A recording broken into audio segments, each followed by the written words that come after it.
사도신경 하시겠습니다. 전능하사 천지를 만드신 하나님 아버지를 내가 믿사오며 그 외아들 우리 주 예수 그리스도를 믿사오니 이는 성령으로 잉태하사 동정녀 마리아에게 나시고 본디오 빌라도에게 고난을 받으사 십자가에 못 박혀 죽으시고 장사한 지 사흘 만에 죽은 자 가운데서 다시 살아나시며 하늘에 오르사 전능하신 하나님 우편에 앉아 계시다가 저리로서 산자와 죽은 자를 심판하러 오시리라. 성령을 믿사오며 거룩한 공회와 성도가 서로 교통하는 것과 죄를 사하여 주시는 것과 몸이 다시 사는 것과 영원히 사는 것을 믿사옵나이다. 아멘. 찬송가 204장 주의 말씀 듣고서 찬양하시겠습니다.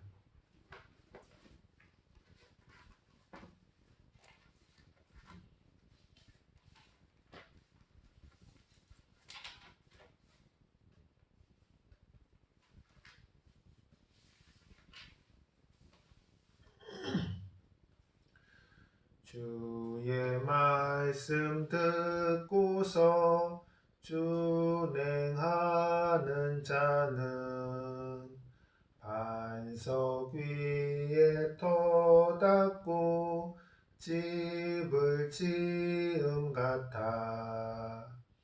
비가 오고 물나며 바람 부딪혀도 반석 위에 세운 집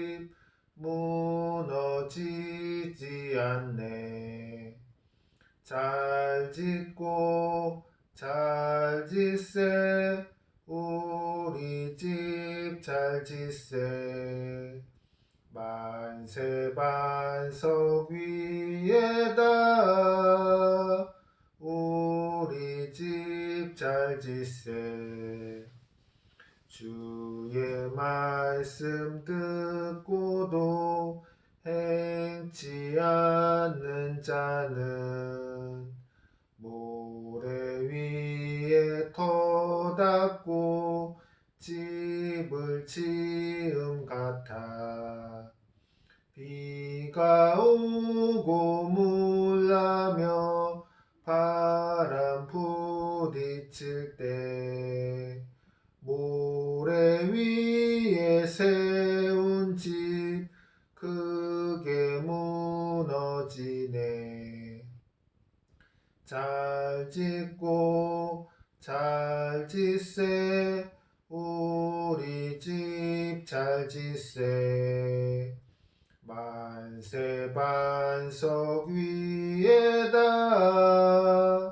우리 집 잘 짓세. 세상 모든 사람들 집을 짓는 자니 반석 위가 아니면 모래 위에 짓네. 우리 구주 오셔서 지은 상을 줄 때 세운 공로 따라서 영영 상벌 주리. 잘 짓고 잘 짓세 우리 집 잘 짓세. 만세 반석 위에다 우리 집 잘 짓세. 아멘.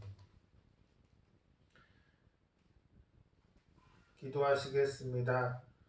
주님, 오늘은 누가복음 18장 1절로 8절 말씀 과부와 재판장이라는 제목으로 설교합니다. 주님이 말씀이 성도님들 마음밭에 뿌려져서 결실하고 주님 삶에 나아가서 실천되어져서 주님의 선한 사역 이루게 하여 주시옵소서.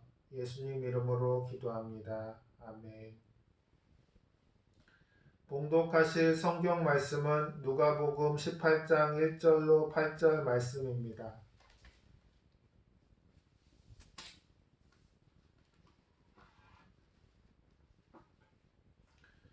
예수께서 그들에게 항상 기도하고 낙심하지 말아야 할 것을 비유로 말씀하여 이르시되 어떤 도시에 하나님을 두려워하지 않고 사람을 무시하는 한 재판장이 있는데 그 도시에 한 과부가 있어 자주 그에게 가서 내 원수에 대한 나의 원한을 풀어주소서 하되 그가 얼마 동안 듣지 아니하다가 후에 속으로 생각하되 내가 하나님을 두려워하지 않고 사람을 무시하나 이 과부가 나를 번거롭게 하니 내가 그 원한을 풀어주리라. 그렇지 않으면 늘 와서 나를 괴롭게 하리라 하였느니라.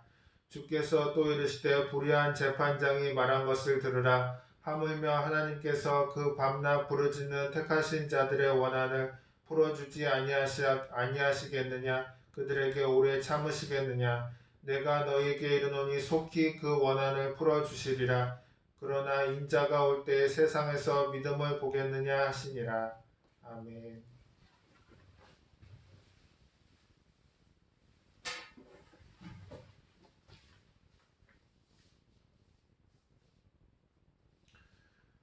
우리는 인생을 살아가는 동안 갖가지 어려움을 만나게 됩니다. 하지만 어떠한 어려움을 당해도 넉넉히 마음의 평안을 가지고 실망하거나 절망해서는 안 됩니다. 하나님 아버지께 나아가 그의 도우심을 구하면 하나님께서 우리의 기도를 들으시고 기꺼이 응답해 주십니다. 예수님께서는 항상 기도하고 낙심하지 말아야 할 것을 비유로 말씀해 주셨습니다.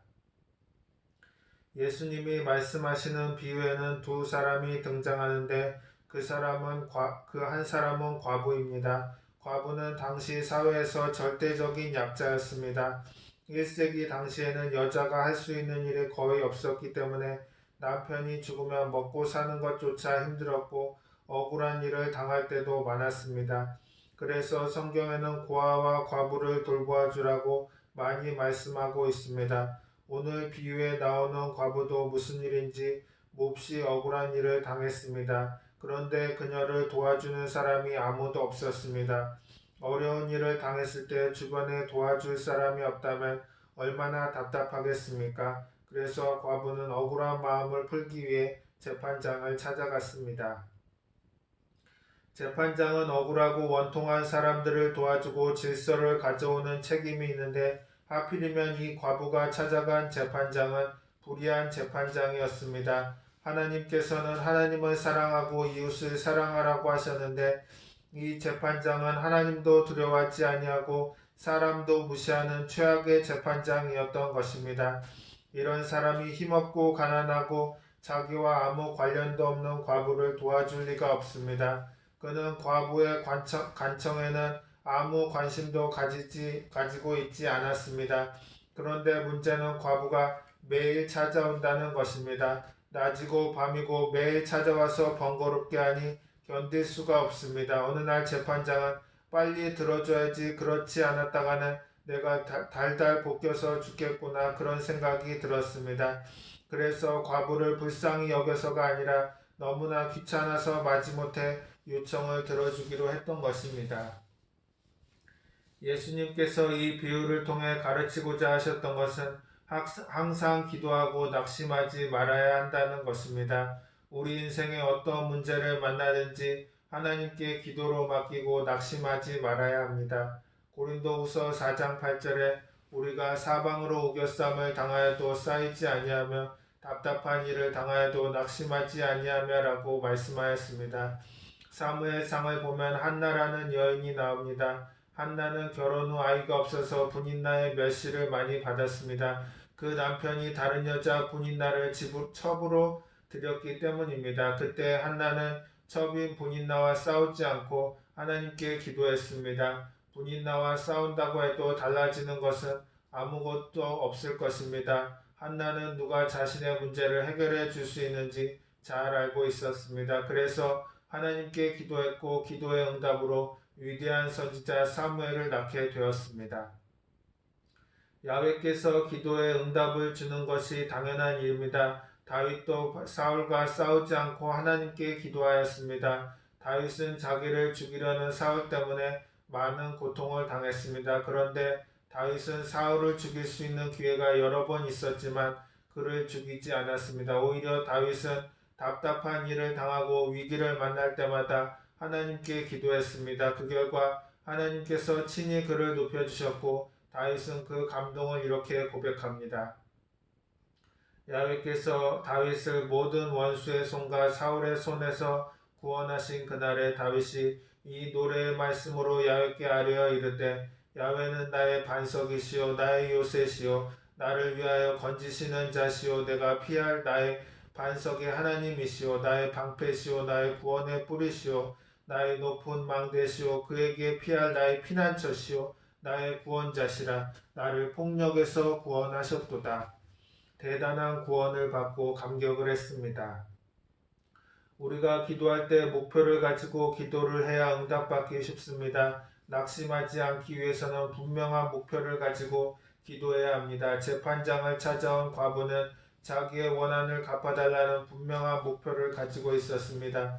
빌립보서 2장 13절에 너희 안에서 행하시는 이는 하나님이시니 자기의 기쁘신 뜻을 위하여 너에게 소원을 두고 행하게 하신다고 말씀하셨습니다. 하나님이 주신 꿈과 소원이 있으면 낙심하지 않고 끝까지 기도할 수가 있습니다. 꿈과 소원을 바라보고 열심히 기도해야 합니다. 우리가 잘 아는 토끼와 거북이가 경주한 이야기를 봅니다.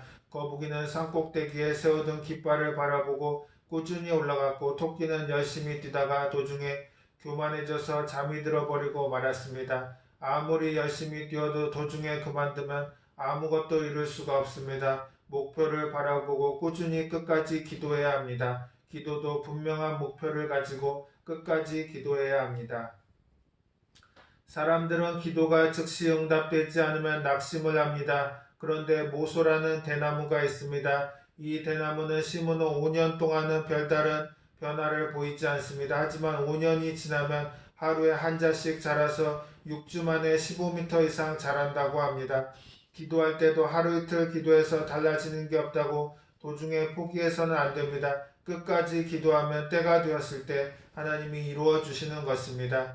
하나님이 일하심이 우리 눈에 보이지 않을 때가 많습니다. 한겨울에는 나무도 죽은 것처럼 보이고 논밭에는 아무것도 없는 것처럼 보입니다. 하지만 보이지 않는다고 해서 아무 일도 일어나지 않는 것은 아닙니다.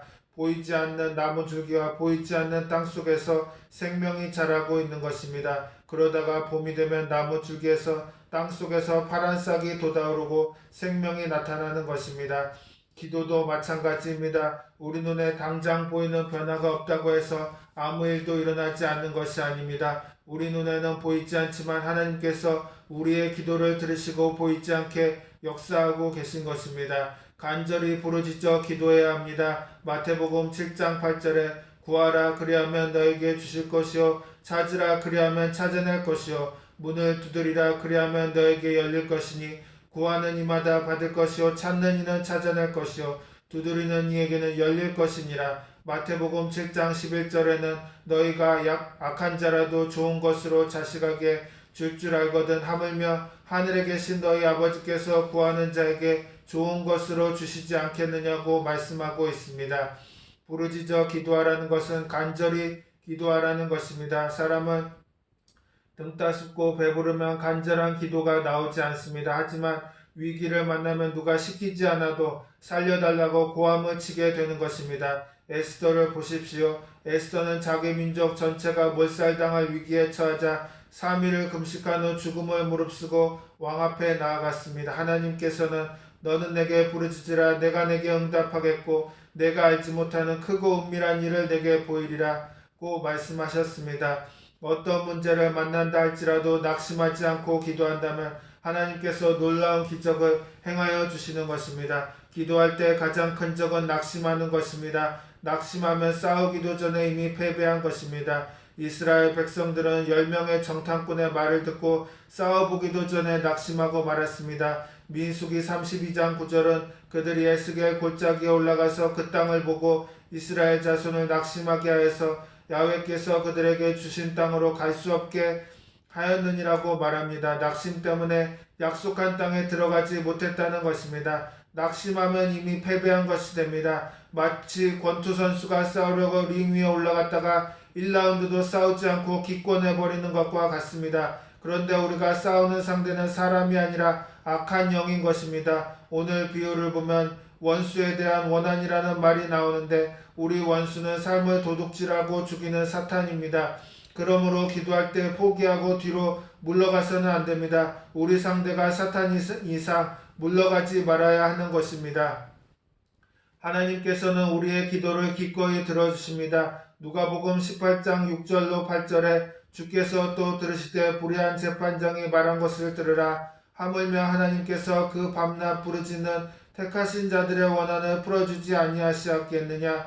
그들에게 오래 참으시겠느냐. 내가 너에게 이르노니 속히 그 원한을 풀어주시리라. 그러나 인자가 올 때에 세상에서 믿음을 보겠느냐 하시니라고 하셨습니다. 우리가 믿는 하나님은 불의한 재판장과는 완전히 다릅니다. 신명기 10장 17절로 18절에 보면 하나님은 사람을 외모로 보지 아니하시며 뇌물을 받지 아니하시고 고아와 과부를 위해 정의를 행하시나니 나그네를 사랑하여 그에게 떡과 옷을 주신다고 말씀하고 있습니다. 하나님은 공의로운 분이시여 고아와 과부와 나그네를 사랑하여 그 모든 필요한 것을 채우시는 좋으신 하나님이십니다. 우리는 기도할 때 하나님께서 반드시 들으신다는 믿음을 가져야 합니다. 히브리서 11장 6절에 믿음이 없이는 하나님을 기쁘시게 하지 못하나니 하나님께 나아가는 자는 반드시 그가 계신 것과 또한 그가 자기를 찾는 자들에게 상 주시는 이심을 믿어야 할지니라고 말씀하고 있습니다. 인생의 크고 작은 어려움을 만났을 때 우리가 매일 하나님을 믿고 간절히 기도해야 합니다. 우리의 인생의 문제를 해결하실 분은 하나님밖에 없습니다. 그러므로 어떤 상황에 있든지 낙심하지 말고 하나님을 믿고 기도해야 합니다. 우리가 기도하면 하나님께서 친히 역사하셔서 놀라운 기적을 베풀어 주시는 것입니다. 우리는 마음을 다하여 영을 다하여 하나님께 기도해야 합니다. 내 입을 넓게 열라 내가 채우리라고 하셨는데 내 마음에 하나님이 들어온 것을 평안으로 느낄 수가 있습니다. 굉장히 평안하고 즐겁습니다. 그럼 하나님이 들어온 것입니다. 그때 무엇을 위해서 기도해야 하는지 알 수가 없을 때 방언으로 1시간 해도 좋고 2시간을 해도 좋고 방언 기도를 하면서 좋은 일이 기도를 통해서 일어나게 되는 것입니다. 서대문에서 목회할 때입니다. 구역장 한 분이 얼굴이 백지장같이 되어서 뛰어와서 만나서 빨리 같이 기도해달라고 했습니다. 무슨 기도를 해달라는 것입니까? 하니까 남편이 지방의 버스 운전 기사인데 돌아올 시간대가 지나는데 돌아오지 않아 알아보니까 남편 버스가 벼랑에 달려있다는 것입니다. 조금만 더 움직이면 사람들과 함께 벼랑에 떨어질 것인데 지금 벼랑에 달랑달랑 달려있다고 빨리 살려달라고 하는 것입니다. 그 말을 듣고 나니까 하나님이여 달랑달랑 달린 버스를 살려주십시오라고 기도해야 하는데 우습기도 하고 어렵기도 하고 그래서 하나님 이 상황을 방언으로 기도할 테니 들어주십시오 하고서 부인하고서 열심히 방언 기도를 했습니다. 1시간 2시간 고함을 쳐서 방언 기도를 하니 마음이 환해지고 평안해졌습니다. 그러자 연락이 왔습니다. 이런 기적은 그 지역사회에서는 본 적이 없는데 앞바퀴 2개가 바위에 걸쳐서 뒹굴지 아니하고 살아났다는 것입니다. 하나님께서 살려주기 위해서 그렇게 기도의 방향을 허락해 주신 것입니다. 우리가 기쁘고 좋을 때 방언 기도하고 마음에 고통과 괴로움이 있으면 방언 기도하고 무섭고 괴로울 때 방언 기도하고 하나님이 주신 하나님의 기도를 많이 하시기 바랍니다. 여러분께 도움이 많이 되는 것입니다. 큰 바다에 파도가 칠 때 우리는 기도로서 이것을 이겨낼 수 있는 것입니다. 아멘.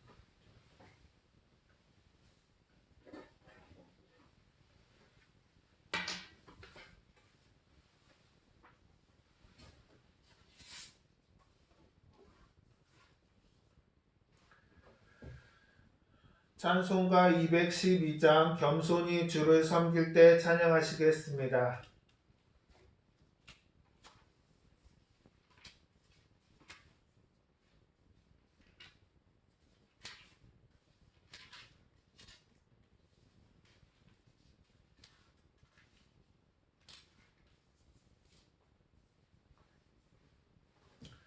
겸손히 주를 섬길 때 괴로운 일이 많으나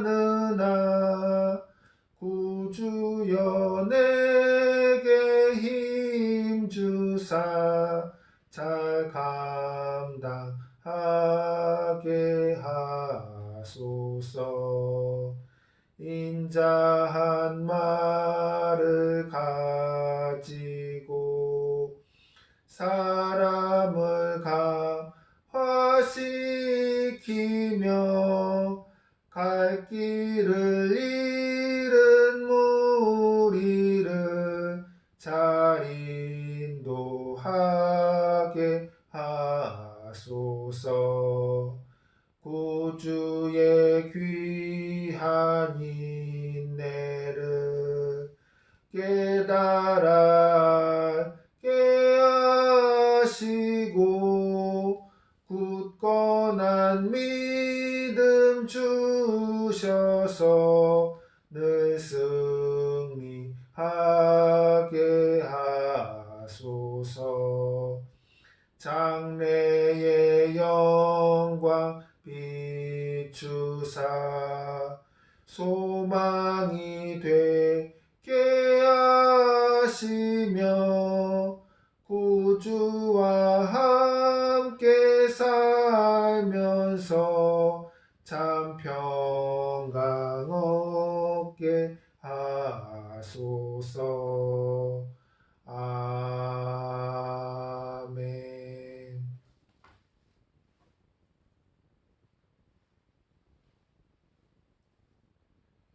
주기도문 하심으로 예배를 마치겠습니다. 하늘에 계신 우리 아버지여, 이름이 거룩히 여김을 받으시오며 나라가 임하시오며 뜻이 하늘에서 이루어진 것 같이 땅에서도 이루어지이다.